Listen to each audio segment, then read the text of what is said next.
There's so many top 32 Noble Knight deck lists out of this regional, it's kind of insane. Make sure you smash the living crap out of that subscribe button so you guys don't miss out on more Oz content. We have the Georgia regional. I believe this was Stonehenge, Georgia, actually, for this regional.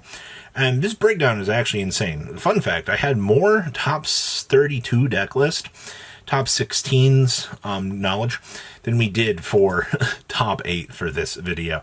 And that's just how it is. So your breakdown, actually, this is probably one of the biggest meta-filled events that I could actually direct your attention to, because we have 4 purely decks in the top 8.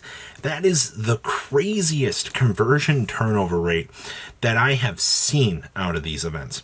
The fact that we have such a dominating deck present in the room is actually incredible at the end of the day. I will say that I'm pretty shocked, actually, just to see what's kind of going on, at least in terms of the meta. Now, how's the rest of top 8 looking? Well, you have one Kashtira. Boo, Kashtira, boo. Oh, sorry. Somebody else in the room must be saying that. We also had, I think, one Rika Sun Avalon deck. I really wish I had that list for you, but information for this event it didn't get out there. All right. I actually got lucky getting the first place list because they actually poked me.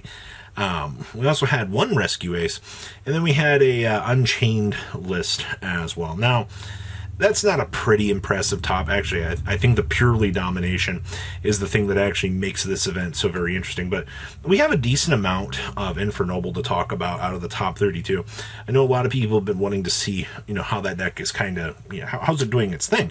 Because Infernoble is kind of, it's been struggling. It hasn't had the greatest amount of tops, but it's been one of those decks that has sat at the dinner table. I mean, it's done its thing, but the little innovations to see where, the not so lucky have gone with testing. Let's pass on over to deck list. All right, so our first list that we have here is, well, I gotta give a shout out here to Team Olympus for our first place list. So like, hey, can you please shout out our friends? I got you. Easy. So the first thing I see here is 4 books. But we're valuing the Book of Eclipse a lot more. And the biggest thing with the book right now is, this is like non-targeting, right? Like, also clearing up an entire field is pretty good, if you know what I mean. So yeah, this card's got some pretty insane value going about it. I genuinely am impressed with how good that this card has kind of turned things into the meta. Of course, we're citing the crossout designators. Honestly, at this point in time, if Purely's not giving some consideration to this card, I think they're doing themselves a disservice. They need to make sure that they can pressure their opponent out of the game, and this is going to be one of the biggest support cards that you can actually have to assist you. And hey, you know what? We have some summon limit down here as well. I find this card, it's so insane right now. The fact that you can just flip this, have your opponent stare at you and go, what am I supposed to do about this? And the answer is nothing. You've already exceeded your maximum amount of summons. So good luck, half rise. At the end, they were still playing Sky Striker, Azalea, and the IP. This is just going to give you the chance to go into the Azalea for the interruption on the opponent's turn. Some cute little counterplay to, some of the little crazier things that your opponent could be doing. Also like the one Mourner and the one Veiler. So you're actually getting a little bit larger swing attack options with this list. Okay. What else we got back here? Now this is what I'm talking about. So this is the second place purely list, and this is where we're actually bringing in said crossout designators here to actually counterplay anything that the opponent could actually try to swing at you. This card is by far the good stuff. They really do love this spread of 4 books in this deck. Now, this list is not getting as spicy as our predecessor here, where, we had the Ghost Mourner, the Veiler. You want to hit as many targets as you can on that crossout.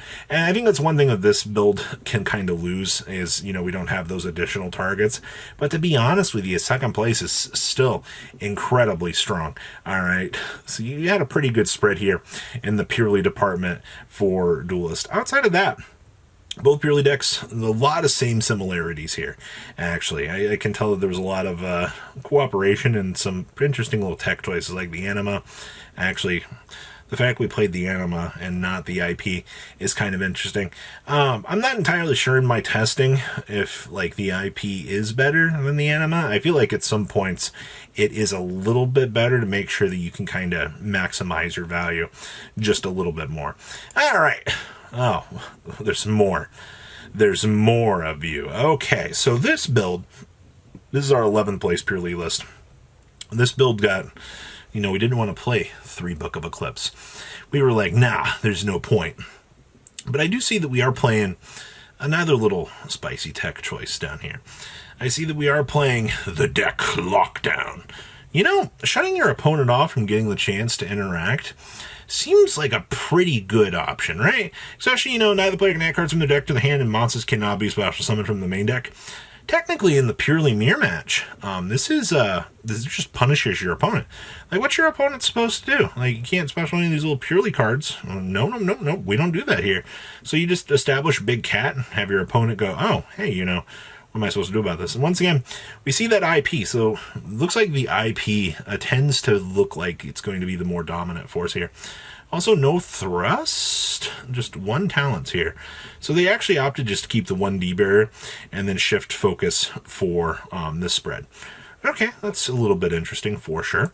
What else we got going on back here? Hey, finally, something interesting. We have some Minkanko. I'm going to say it. I like what I'm seeing here. I know a lot of people don't like the more warrior-esque toolbox side of things with this, but let's be honest here. Like, the warrior toolbox gives this deck a lot more combo ability.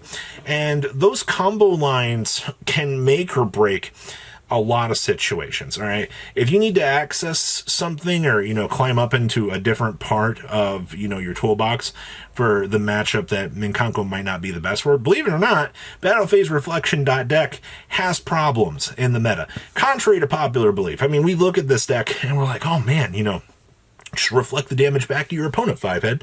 Well, there are people that can actually play around this. Back row decks literally slaughter this deck. And you've also got Book of Eclipse running around in the format, so you can just go ahead and set all of your monsters on 1 activation. So that's kind of something that you do have to consider at the end of the day, is cleanup's not exactly going to be your friend. So a lot of cool tech choices in this build.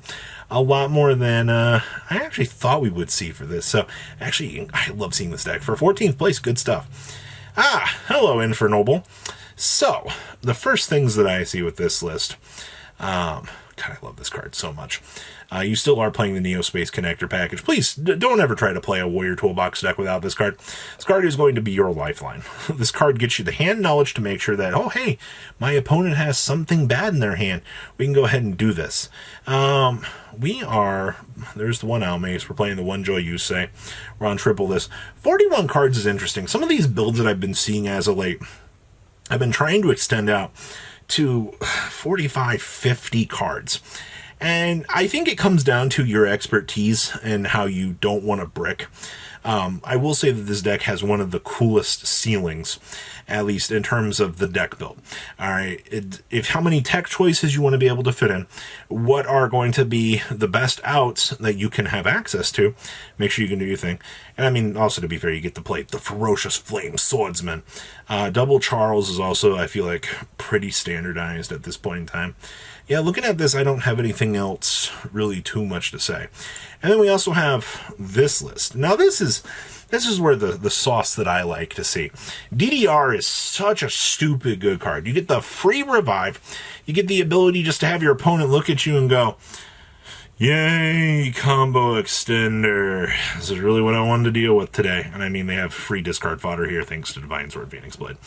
Recurability and revivability are always going to be good. And plus, we're also playing the Metal Silver Armor. I think a lot of people underestimate this card as well. This is why you typically tend to see this card sided. We're also not playing the Caliburn in the side for time. I know a lot more people tend to like that card, just so you can go ahead and cycle, get the life points due to the Terra Blenda match procedures. Double Charles is fine. We're actually playing Dempsey down here as well. Yeah, I have nothing else to say about this list. So that is everything that we have out of the Georgia Regional for you guys today. So please, leave a comment down below, tell me what you guys think, and I'll see your beautiful faces back here later in the day, guys. Peace out. patrons. Thank you.